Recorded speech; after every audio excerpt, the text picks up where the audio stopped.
I don't know who this is, but this isn't the Kukui I know. Give me the real Kukui back!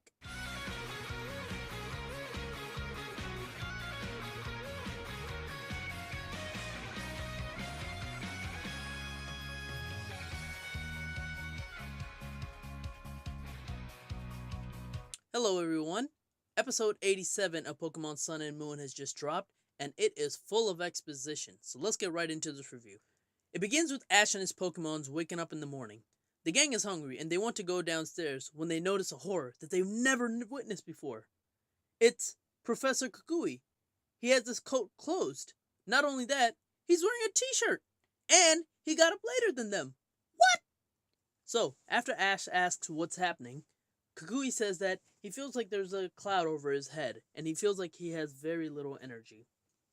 When Ash asks about Burnett, it's the same thing. Instead of her being excited to want to go to work and go into the water to meet water Pokemon, she says she would rather just stay at home and look at love discs all day. Something is not right here. We cut to school and Ash says hello to Sophocles, but Sophocles says he's hungry. Why? Because his mom overslept for the first time in her life. The rest of the gang come in, and they have similar stories. Malo's dad, it seems, didn't want to do his regular morning chores. Same with Kiawe's parents. They weren't doing any of the farm work. Lana's dad, he didn't want to go fishing either.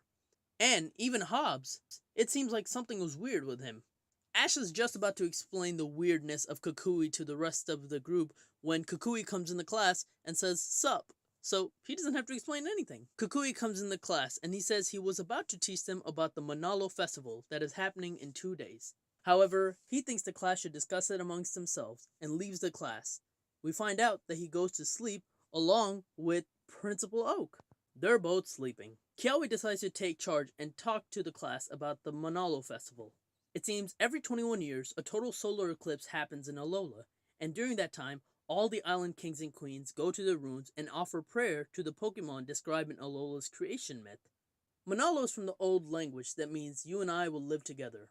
It's similar to Alola, and we finally find out for the first time what Alola officially means. According to this episode, the word Alola means to share. Lily asks about the legendary Pokemon that all the island gang go to pray to, and Kiawe tells them that it's called a Radiant one.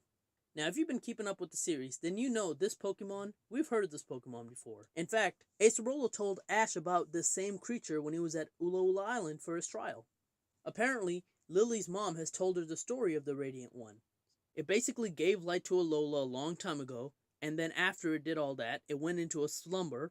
Then, the essence of the sun and moon shared their energy with it, and then it went to what's known as the other side of the sky. The gang quickly realized that there's some things that they know about this, because the essence of the sun and moon is probably Lunala and Solgaleo, and the other side probably means Ultra Wormhole. And they're able to figure out because Rotom shows them a picture that he took of the book that Acerola showed Ash.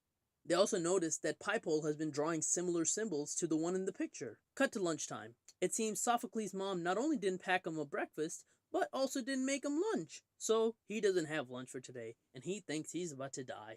However, it's just like Ash to say Manalo Alola, which means to share and to live together, and he decides to share his lunch with Sophocles, and the rest of the gang decide as well. How nice of them. We cut to Team Rocket in their donut shop, and Meowth seems to be the only one excited for the upcoming solar eclipse that's happening in 2 days. Jesse and James say for them it's just a natural phenomenon that doesn't mean anything. And we see, for some reason, even Officer Jenny and Nurse Joy don't have energy and are just lounging around eating donuts. Cut to Mallow. It seems she went home for lunch to get something. However, she sees that her restaurant has a sign that says closed. Her dad isn't in the restaurant, and neither is anyone else. Apparently, most of the Alolan community is at the Oranguru bar in the jungle, just lounging around and drinking all day. We cut to the beach on Ash and Kiawe. Ash and Kiawe are doing some beach battle training.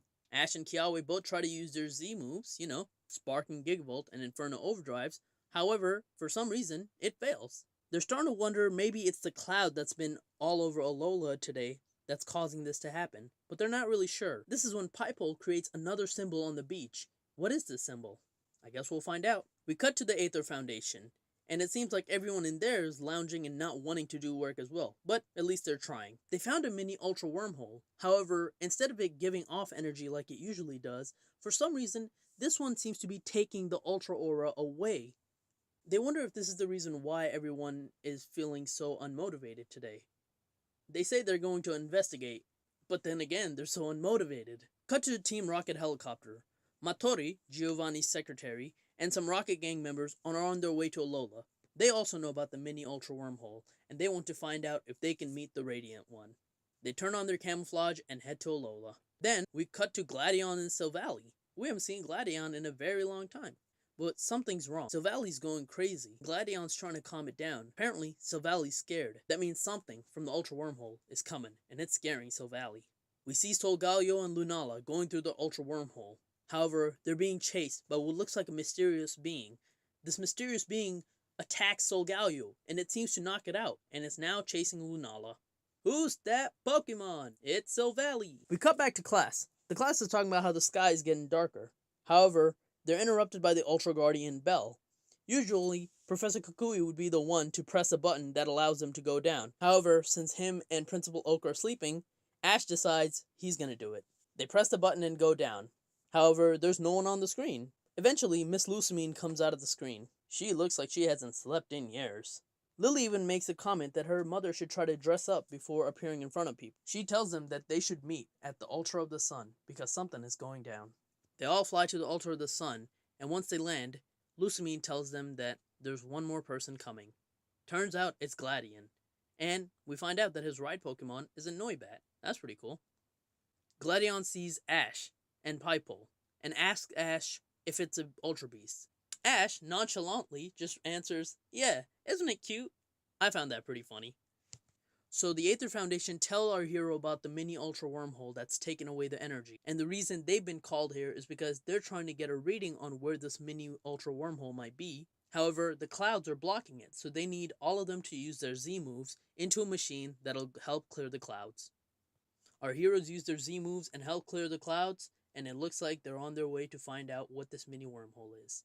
However, while they're trying to figure it out, Lucamine tells them that they found another layer in the Ultra of the Sun that contains something very important. They go down and they see that it's the same image that we saw on Ula Ula Island, the picture of the Radiant One with Lunalia and Solgaleo. However, there are also letters, but it's in ancient letters, and they're trying to figure out what these letters mean. Just then, Professor Burnett tells them to hurry up, because all of a sudden, the Ultra Wormhole reading has spiked to massive levels.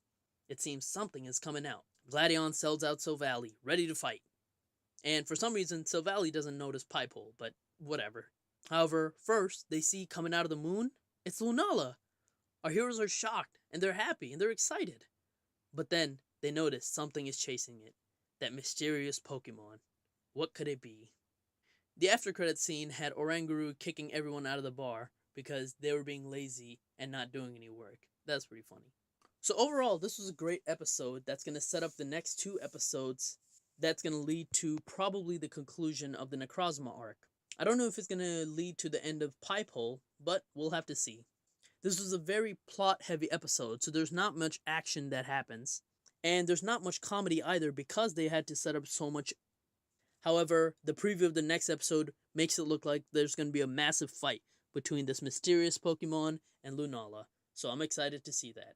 But anyways, that's it. Thank you so much for listening, and I'll see you next time. Peace.